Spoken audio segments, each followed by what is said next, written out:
li sadri wa yassir li amri wahlul 'uqdatam min lisani yafqahu qawli. Allahumma nawwir qulubana binuri hidayatika kama nawartal ardo binuri samsika abadan abada birahmatika ya arhamar rahimin. Allahumma ij'al bi qalbi nuran wa bil lisani nuran wa bi basari nuran wa sam'i nuran wa an yamini nuran wa an simali nuran wa fawqi nuran wa tahta nuran wa amami nuran wa khalfi nuran waj'alna nuran.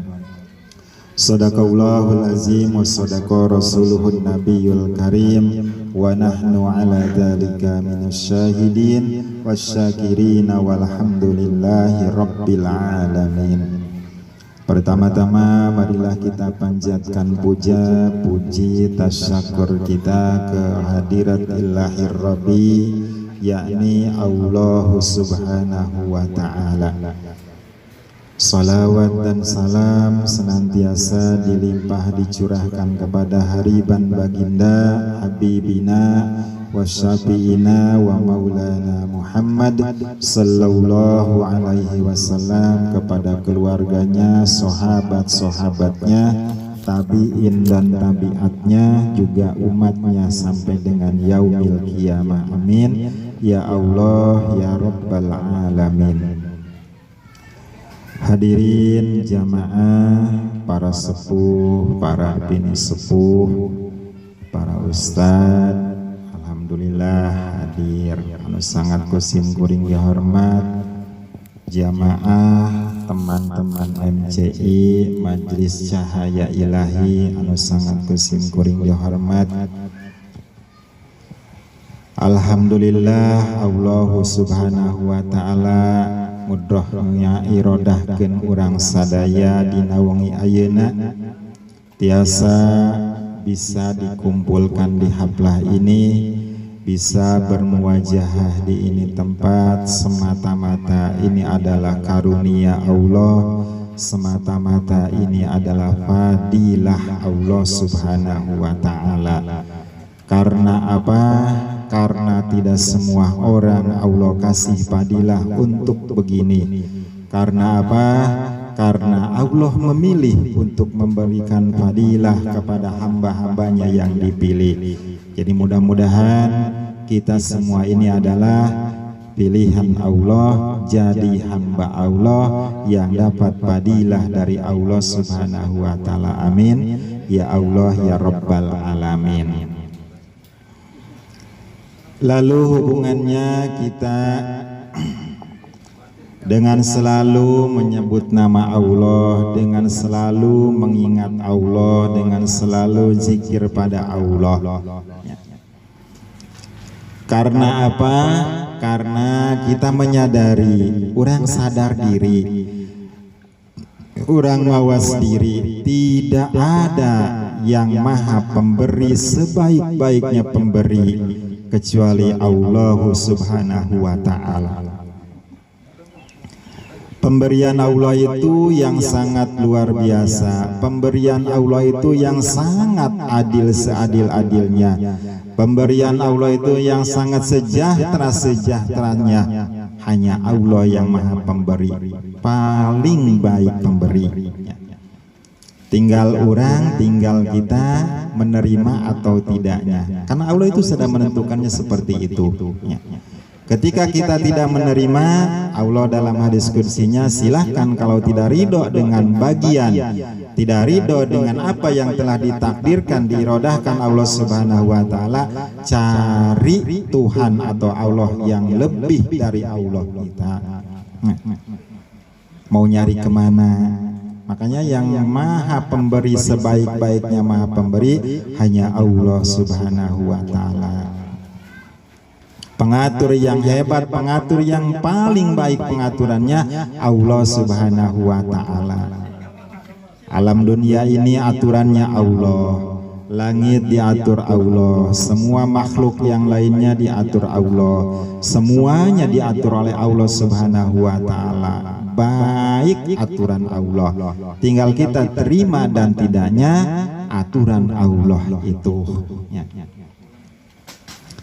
Makanya orang yang senang dengan aturan Allah itulah jadi hamba Allah.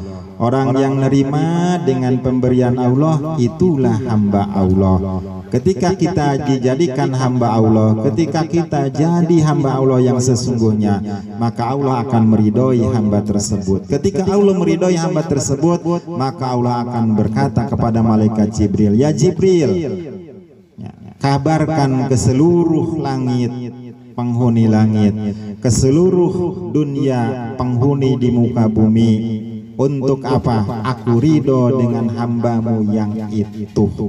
Ketika Allah sudah ridho, malaikat Jibril diperintahkan untuk memberitakannya, maka semua makhluk Allah akan meridhoi orang tersebut. Disumput-sumputkan geh orang tersebut akan tetap harum namanya. Lihat para habaib, lihat para wali, harum. Walaupun ada di atas gunung, jangankan waktu masih hidupnya, sudah meninggal pun tetap namanya harum, dikejar orang, dicari orang, dijuk-juk orang. Karena apa? Itu adalah keridhaan Allah yang sudah Allah berikan kepada orang tersebut. Itu contoh yang paling harus kita ketahui. Itu kan termasuk ayat Allah. Jamaah rahimakumullah, insyaallah malam sekarang temanya itu kita jalur ke jalur fikih lagi untuk ubudiyah kita kepada Allah Subhanahu wa taala. Karena ada jalan syariat, ada jalan thariqat, ada jalan hakikat, dan ada jalan makrifat untuk nyampai ke Allah. Syariat, ya ini syariat yang kita kerjakan dengan sholat. Syariat kita sholat dengan mengangkat dua tangan Allahu Akbar sampai dengan baca salam. Syariat kita dengan puasa dari terbitnya fajar, menahan haus dan lapar dan yang lain-lainnya sampai dengan tenggelamnya matahari. Syariat kita untuk melaksanakan ibadah haji dari Syawal sampai dengan waktu yang ditentukan ulama sampai dengan 10 Zulhijjah, itu syariat kita. Syariat kita untuk melaksanakan zakat, syariat sama dari zakat yang wajib dengan zakat yang sunahnya, dari zakat badan sampai dengan zakat malnya, atau zakat dari hayawan dan zakat dari penghasilannya, itu adalah syariatnya.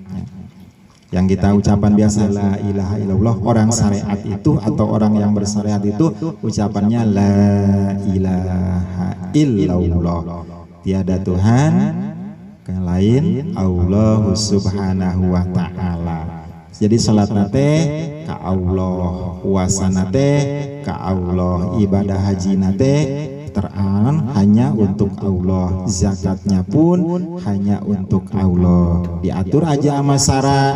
Ketika kita diniatkan sholih fardhu zuhri dan lillahi ta'ala. Nah itu zakatul fitrah lillahi ta'ala. An ukhrija zakatul mal lillahi ta'ala. Nah itu sama godin ujungnya lillahi ta'ala. Karena kita bersyariat dengan ucapan yang tadi la ilaha illallah.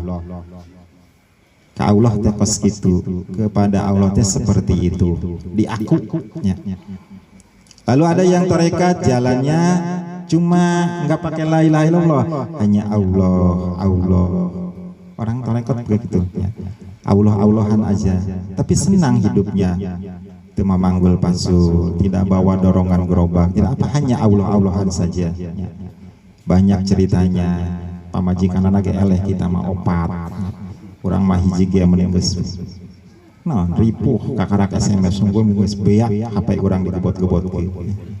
Untung HP-na merek Cina, Cina los digebotkeun ieu nya. Gitu kan Allah-Allahan orang tarekat itu maha. Kenapa sudah nyampai? Ada lagi jalan yang hakikat. Jalan hakikat udah lain lagi. Tidak la ilaha illallah, tidak Allah-Allahan, hanya hu. Kita mah nggak nyampe ke situ, tapi karena apa? Hu-nya itu udah meresap di dalam hatinya. Jadi terang, dengan hu aja udah terang, semuanya udah kelihatan hakikat. Syahidnya menyaksikan. Apalagi udah sampai marifat, udah tidak ada lagi kata la ilaha illallah, tidak ada lagi Allahu, tidak ada lagi hu-nya, hatinya sudah syahid, hatinya sudah menyaksikan Allah Subhanahu wa taala. Orang makrifat geus eueuh kata-kata Allah, geus eueuh di hatena Allah. Artinya apa? Seluruh yang ada di tubuhnya menyaksikan Allah Subhanahu wa taala. Makanya si Abdul Qadir suhudul kasiro bil wahidah wa suhudul wahidah bil kasiro. Lamun Allah mengucapkan di Al-Quran wallahu sahidun bima ta'malun, itu sama. Jadi kita saksikan semua yang diciptakan itu Allahnya. Dari yang satu sama sampai semuanya Allah. Jadi yang dilihatnya itu Allah Subhanahu wa ta'ala. Ketika di hati kita, makanya kalau ada pertanyaan yang konyol, hari Allah itu semuanya di hati muslim, di hati mukmin. Berarti Allah itu banyak. Ya. Di A ada Allah, di hatinya ada Allah, berarti Allah itu banyak. Padahal itu hanya nama. Ya. Karena Allah itu hanya Allah itu zat. Ya. Allah itu zat yang tidak bisa digambarkan oleh sesuatu. Itu nama Allah doang. Ketika orang yang sudah usul, maka tidak lagi butuh nama Allah, tidak lagi butuh pendengaran disebut nama Allah, tidak butuh lagi lihat apa yang ada atau apa yang ditulis lafaz Allah. Contoh kasarnya gini, kita ngepen ke Roma Irama, di hati si Uwa ada Roma Irama, di hati Gus Ipul sama, semua hati, berarti Roma itu banyak. Bukan artinya Roma banyak, Romanya satu, cuman itu kemahabahannya. Tapi ketika Uwa ketemu dengan Roma Irama, tidak lagi butuh yang namanya Roma Irama, tidak lagi butuh dengan apa sebutan Roma Irama, tidak lagi butuh dengan yang apa. Kenapa? Karena sudah bertemu dengan Roma Iramanya. Jadi nggak butuh kan? Itu tidak butuh. Nah orang marifat itu seperti itu. Makanya tidak ada kata la ilaha illallah, tidak ada suara Allahu, tidak ada suara huhuan. Dia apa? Karena sudah usul ke Allah Subhanahu wa ta'ala. Tidak ada yang diharapkan selain itu. Dunia ini tidak ada harapannya, jalannya tidak ada harapannya, semuanya hanya Allah Subhanahu wa ta'ala. Makanya dari awal ya, kita yang tadi diucapkannya, Allah Maha Pemberi sebaik-baiknya pemberi. Itu aja, terima semuanya. Mau yang pahit kan dari Allah. Tidak ada bisa orang memberi pahit kepada kita kecuali Allah yang memberinya. Manis terima aja, apalagi manisnya itu dari Allah. Ketika manis kita terima, ya alhamdulillah. Ketika pahit pun kita datang kepada kita, ya alhamdulillah.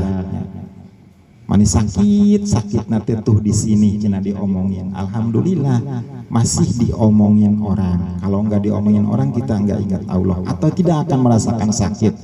Ya. Karena apa? Setelah kita tahu sakitnya diomongin orang, biar kita menjaga lisan ataupun anggota tubuh kita untuk tidak menyakiti orang. Allah itu seperti gitu. Jadi jangan sakit jadi acuan kita untuk ya Allah, tapi sakit dijadikan kita untuk mengenal Allah. Sakit itu dari Allah, mau sakit hati atau sakit badan. Jamaah rahimakumullah, udahlah cerita itu banyak. Nanti ketemunya sama masing-masing, insya Allah sok ketemunya. Loba apa kalau kita mah banyak merenung, memikirkan, tafakur tentang Allah Subhanahu wa ta'ala penciptaannya. Jangan tafakur Allahnya, nggak bisa. A'udzubillahi minasyaitonir rajim. Bismillahirrahmanirrahim. Ini bersyariat nih ya. Sesuai hukum fikih supaya kita lurus dengan syariat fikihnya.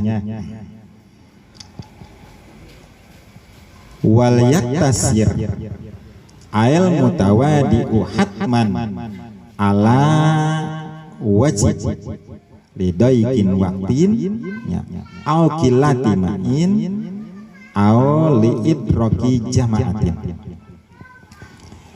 Kita cerita tentang fikih dalam wudhu, soal wudhu sudah seluruhnya, dari bismillah, dari ta'awuz, dari syahadatnya sudah diceritakan semuanya. Itu adalah yang disebut dengan sunnah-sunnah wudhu, sampai dengan yang wajibnya wudhu, sampai dengan batas wajibnya wudhu, sampai dengan terakhir doanya wudhu, sampai dengan terakhir sholat sunat setelah wudhu dengan hadis yang sudah ada. Maka sekarang wajib kita meringkas, artinya wudhu kita cukup yang wajib saja. Kumur-kumur tidak boleh, membasuh kedua tangan atau cuci tangan dulu tidak boleh. Semuanya yang sunnah-sunnah itu dihilangkan. Syariat itu seperti itu. Bahkan hukumnya wajib dihilangkannya. Apa yang dijadikan wajib untuk menghilangkan sunat? Pan sunatnya kurang mah harusnya. Ini dihilangkan. Apa? Satu, alasannya lidoiki waktin, karena sempitnya waktu. Zuhur akhirnya sholat zuhur umpamanya sekarang nih jam 3:04, karena jam 3:20 masuk awal waktu sholat asar. Kita ketiduran dari zuhur, pas bangun jam 3:04, hanya punya waktu 5 menit, dan untuk wudhu, untuk bersih-bersih yang lain, untuk sholat akan habis waktu sholat zuhur kita. Maka wudhunya itu wajib meringkas, artinya gak usah kumur-kumur, gak usah menghisap air ke hidung, cukup yang wajib aja. Langsung ambil air, niat wudhu, niat saya berwudhu fardhulillahi ta'ala sambil membasuh muka 3 kali, gak boleh 3 kali, cukup 1 kali, hilangkan 3 kali yang sunnah. Lalu membasuh tangan kanan 1 kali dengan semuanya terbasuh 1 kali, cukup 1 kali, hilangkan yang 2 dan yang 3 walaupun itu sunnah. Tangan kiri 1 kali, mengusap kepala 1 kali, lalu kaki kanan 1 kali, kaki kiri pun 1 kali. Wudhu selesai, udah nggak usah doa lagi, nggak usah memandang ke langit, nggak usah mengangkat kedua tangan, nggak usah asyhadu alla ilaha illallah wahdahu la syarikalah wa asyhadu anna muhammadan abduhu wa rasuluh. Allahumma ij'alni minat tawabin, tidak usah. Allahumma ij'alni minal mutatahhirin, tidak usah. Walaupun itu akan dengan pahalanya akan dibukakan pintu 8 pintu surga untuk orang yang tersebut, tapi itu dihilangkan karena apa?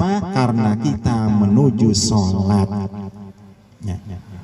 Jadi tujuannya itu, alasan musannif atau alasan ulama, tujuannya karena sholat. Wudhu kita untuk sholat. Kenapa?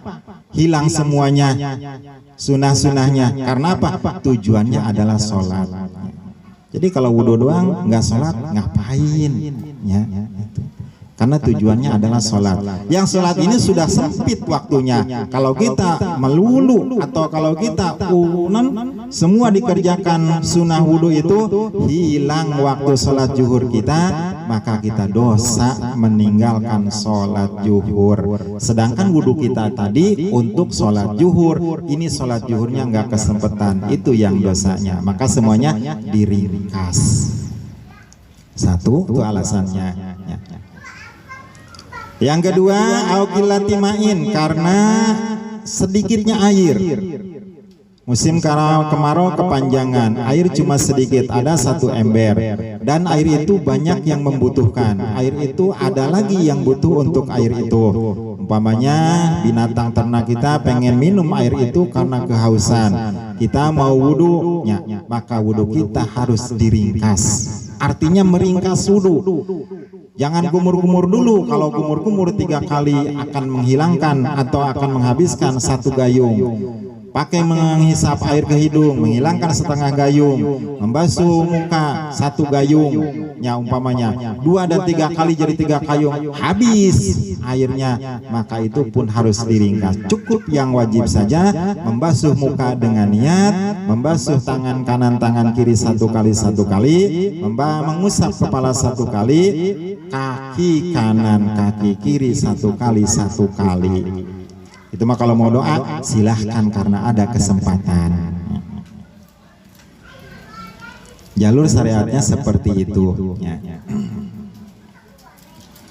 Terus yang ketiga alasannya ya, meringkas itu karena lidroki jamaatin, karena kita mengejar sholat berjamaah anulam yarji goiroha, dan tidak diharapkan ada jamaah lagi. Sholat berjamaah, waduh, kalau kita ketinggalan sholat berjamaah yang ini, tidak ada sholat berjamaah lagi. Lihat kiri kanan tidak ada orang yang datang. Nah, maka wudunya pun diringkas.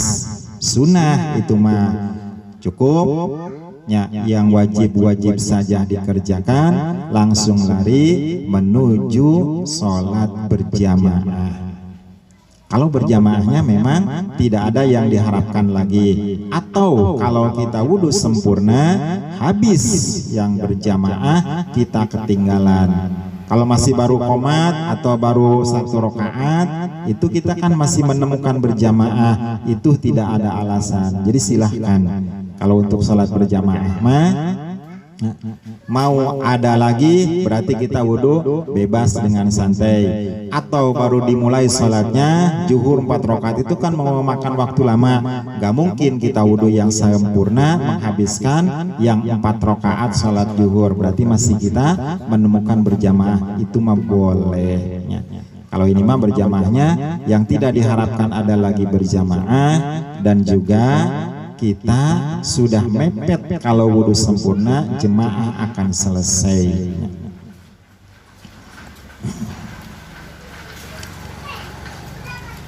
Aturan yang tadi yang meringkas wudhu, wajib meringkas wudhu karena waktu yang sudah mepet ya, itu adalah kaul dari kaulnya Imam Bugawi. Penjelasannya atau pendapatnya ya, dari Imam Al-Bugawi, ulama yang pada waktu itu masa-masanya tahun 510 Hijriah ya.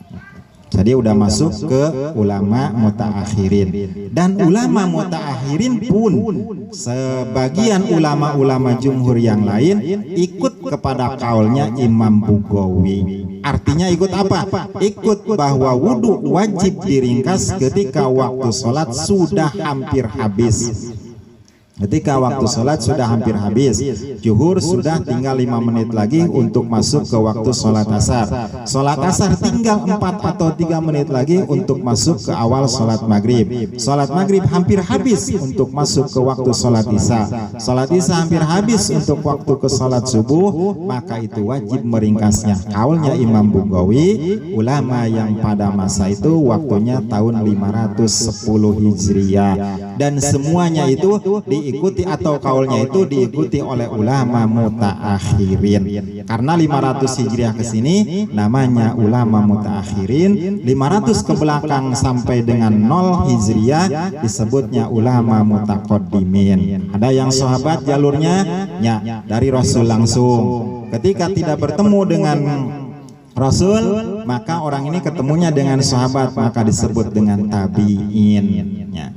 Ketika makanya imam yang 4 itu baik dari Imam Maliki ataupun Imam Syafi'i ataupun Imam Hanafi dan juga Imam Ahmad bin Hambal yang terakhir itu termasuk tabi'in. Mereka bergurunya dari para sahabat, tidak menemukan Rasul, karena yang menemukan Rasul itu sahabat namanya. Setelah sahabat maka tabi'in orang yang bertemu dengan para sahabat. Lalu ada tabi'in, orang yang tidak menemukan sahabat tapi bertemu dengan para tabi'in atau tabi'in, itu disebut tabi'in sampai dengan 500 baru disebutnya ulama mutaqaddimin. Jadi Syafi'i, Imam Maliki ya gurunya yang pertama kan dari mazhab Maliki ke Imam Syafi'i, itu Imam Maliki dari 90 Hijriahan, Imam Syafi'i gurunya itu 150 Hijriah. Lalu Imam Hanafi yang udah sampai hampir 200, dan terakhir Hambali sampai 250-an Hijriah, itu masanya. Baru kesininya sampai 500 tabiin golongan mutaqaddimin. Setelah golongan mutaqaddimin 500 ke sini 600-nya sampai dengan 1000 itu termasuk ulama-ulama mutaakhirin, termasuk Imam Al-Bughawi yang tadi fatwanya bahwa wudu wajib diringkas ketika waktu sholat sudah mepet. Ingat, nggak usah. Ngapain sunnah kalau sholat ketinggalan? Ngapain ngejar sunnah kalau sholatnya ketinggalan? Apa cenah? Kan wudhu tadi teh ya itu hilang semuanya. Karena tujuan kita wudhu untuk sholat. Kadang sholatnya sudah tidak ada. Jadi ngejar-ngejar sunnah, meninggalkan wajib. Mudah-mudah baju bagus, dasi bagus, tapi kahandapna teu ditutupan. Itu. Dan ulama-ulama mutakhirin itu semuanya ikut kepada Imam Al-Bughawi. Dari Imam Zarkasi sampai ke sini Imam Jalaluddin As-Suyuti, dari Imam Jalaluddin Al-Hanan Al-Mahili, ya, dari Ibnu Hazarnya Al-Haytami, sampai semuanya ulama-ulama yang lahirannya ke sininya, ya, Imam Ar-Rafi'i itu semuanya ikutnya ke Imam Al-Bughawi. Lalu fatwanya lagi Imam Al-Bughawi ketika tadi wajib meringkas wudhu kita kalau waktu sholat sudah mepet. Gimana kalau sholat sudah mepet? Sholat tinggal 2 menit lagi. Kalau sholat kita dengan sempurna, umpamanya baca usolli sempurna, takbiratul ihram sempurna, lalu baca ya, doa iftitah sempurna, lalu baca ta'awudz setelah doa iftitah, berhenti sejenak menjelang baca bismillah Fatihah, lalu baca Fatihah, lalu baca amin, dan berhenti setelah baca amin, lalu baca suratnya pun panjang, habis. Baru itu aja sholat sudah habis waktunya, karena yang 2 menit itu habis dengan bacaan-bacaan sunnah. Imam Al-Bughawi memfatwakan bahwa kalau sholat mah dibolehkan semua sunat dikerjakan walaupun waktu habis. Allahu Akbar. Baru ge nyampe surat Al-Fatihah atau baca surat-suratan, waktu zuhur habis, udah masuk awal waktu asar, ada yang azan. Gimana sholat yang itu? Sah sholatnya dan terus laksanakan sunnah maupun abadnya maupun hayatnya, sunnah semua dikerjakan. Boleh? Boleh, kata fatwanya Imam Bughawi, dan semua fatwanya tadi diikuti oleh imam mutaakhirin atau ulama-ulama mutaakhirin. Alasannya karena apa? Beda dengan wudhu. Wudhu bukan tujuan, tapi sholat yang dimaksud. Karena ada kan, gak wudhu pun kita boleh sholat kalau dimaksud, seperti sholat di daruratil waktu atau sholat dihormatil waktu, kan boleh kita sholat. Kita bawa najis, kita enggak wudhu, nyari wudhu susah, mau ganti baju susah, atau susah di kendaraan atau apa, kan boleh ya sholat lihurmatil waktu, walaupun nanti wajib dikodok. Jadi bukan tujuan, wudhu itu bukan tujuan, hanya wudhu menjadikan sahnya sholat dengan wudhu. Makanya wudhu ketika waktu rumpek tidak boleh pakai sunnah-sunnah. Tapi ketika sholat walaupun waktu sempit, rumpek, boleh semua sunatnya, karena sholat adalah tujuan. Itu yang serokaat ikut ke sholat zuhur di waktu zuhur, yang 3 rakaat karena kita sholatnya mepet ikut ke sholat asar, sah enggak? Sah, karena kita menemukan waktu di awal, menemukan sedikit waktu di waktu zuhur, itu udah boleh. Sholatnya teh hebatnya, sapotong ke zuhur, sapotong ke asar, para rotong aja teh sholat. Tapi menang-menang itu fatwanya Imam Al-Bughawi, boleh. Besi no mepet, tapi ulah disengaja mepet nanya. Ulah disengaja mepetnya. Ya Allah. Kenapa ada seperti itu? Karena apa? Karena memang manusia mah suka bikin kayak gitu. Jadi sebelum cekurang mah para ulama itu dikasih wahyu Allah atau dikasih Allah Subhanahu wa taala taufik seperti itu, sampai bisa bicara seperti itu tentang hukum. Karena apa? Karena makhluk-makhluk Allah yang namanya manusia macam-macam nantinya. Ada yang macam seperti itu segalanya. Sholat zuhur kaburangan, sholat subuh kaburangan, atau napi sholat geus mepet waktu. Nah itu untuk menghukumnya kos gitu atau seperti itu. Kalau kita udah tahu kan gitu, ketika mepet udah aja sholat.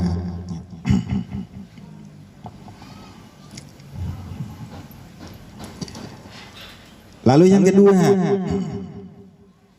tadi tujuan sholat. Sekarang sholat yang ditemukan waktu, kita sholat zuhur ketinggalan karena ada ujur. Sholat zuhur ketinggalan karena ujur, tidur, lupa. Ujur sholat itu hanya dua, tidur, ketiduran, lupa, kelupaan. Tahu ngerjain apa, tahu lagi senang apa, lupa. Sampai ketinggalan ujug-ujug mendengar suara azan asar. Kok udah azan asar? Orang yang lupa tadi, fatwanya boleh mendahulukan sholat qodho. Artinya kan ketika asar masuk, dia belum sholat zuhur ditinggalkannya karena uzur, lupa dan tidur. Itu kan dibolehkan sholat zuhur dulu. Qodho zuhur maksudnya boleh tuhnya. Walaupun tidak ketemu nanti dengan berjamaah, dibolehkan. Atau sholat berjamaah dulu ikut, boleh. Sholat qodho zuhurnya diakhirkan, itu boleh. Boleh, walaupun tidak ketemu dengan berjamaah umpamanya. Kalau qodho dulu jamaah ketinggalan, itu boleh. Qodho dulu, baru sholat yang ada qodho zuhur, baru sholat asar. Oh mau ikut berjamaah dulu, boleh ikut berjamaah dulu, nanti qodho belakangan. Yang sholat ditinggalkannya ada ujur. Gimana kalau sholat yang ditinggalkannya dengan sengaja tidak ada ujur, sarente tapi diuk wae can sholat kene wae, pohon te malah keur ngalamun wae nya. Umpamana waktu asar kakrak datang nek sholat, nek ngejar berjamaah atau dengan qodho, maka orang tersebut wajib qodho dulu. Qodho zuhur yang ditinggalkan karena sengaja. Jangan mengejar berjamaah, karena berjamaah bukan tujuan.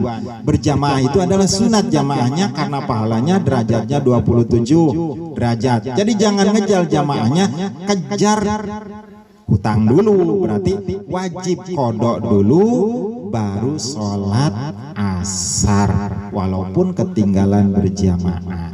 Kalau berjamaah dulu dosa. Karena apa? Utang juga belum dibayar, sudah nganjuk deui atau nabi beli lagi. Jadi wajib qodho dulu baru sholat yang ada. Antara perbedaan ujur dengan sengaja. Kalau kita, ya Allah, kita kan waktu muda-muda ada yang ketinggalan.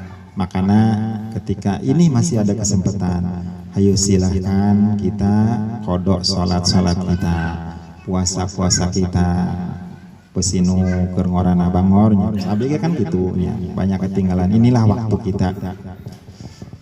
Nah, manan murahnya Allah, rahmannya Allah ya seperti itu. Diberi kesempatan, diberi pengetahuan, oh ya udah qodho. Dari sekarang qodho, sieun tadi qodhoan ya Allah. Jadi ditagih ku Allah Subhanahu wa taala.